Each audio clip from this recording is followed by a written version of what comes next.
Güzel ve bakımlı görünmek için yaptığınız makyaj kadar makyajınızı temizlemek de çok önemli. Makyaj yaptığınızda makyajı temizlememek gibi bir lüksünüz yok.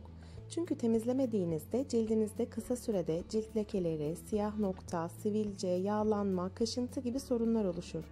Size önerim asla makyajınızı çıkarmadan uyumayın. Makyaj temizleme ürünleri farklılık gösterebiliyor. Örneğin yüze uygulanan ürün hassas bir bölge olan göz çevresine zarar verebiliyor. Fakat bugün sizler için hem yüz hem de göz makyajınız için rahatlıkla kullanabileceğiniz, aynı zamanda cildinizi yumuşatacak doğal makyaj temizleme pamukları hazırlayacağım.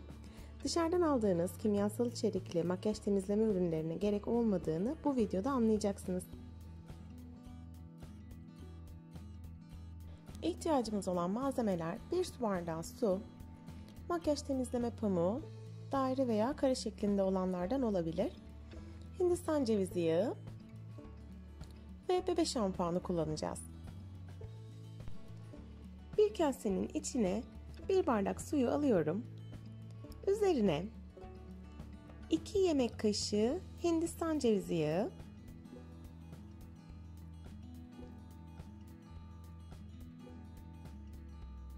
ve 1 yemek kaşığı bebe şampuanı ekliyorum.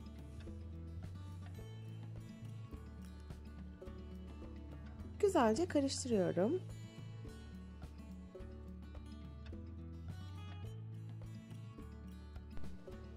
Şimdi ağzı kapaklı bir kavanozun içerisine pamuklarımızı yerleştirelim.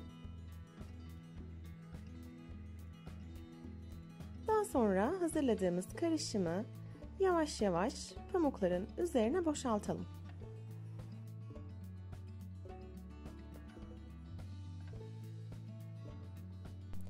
Tüm suyu boşalttıktan sonra eğer hala sulu kalırsa üzerine biraz daha pamuk eklemeniz gerekecek.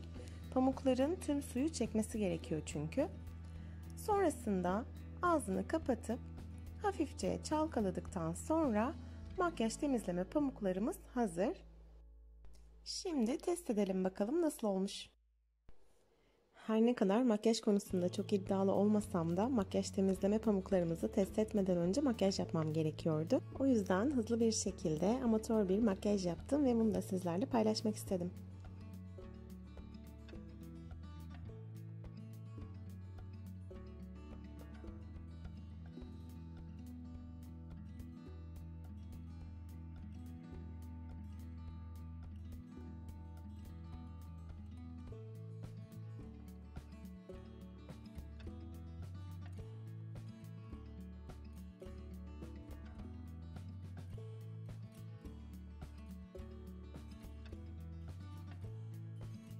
Şimdi test ediyoruz. Bakalım makyaj temizleme suyumuz ne kadar etkili.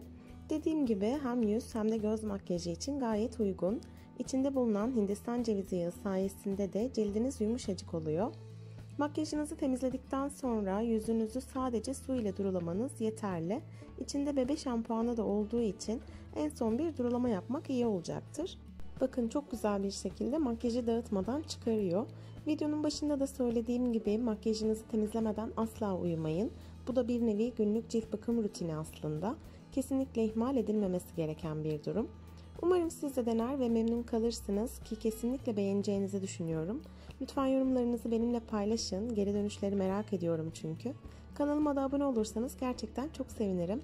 Tekrar görüşmek dileğiyle. Hoşça kalın.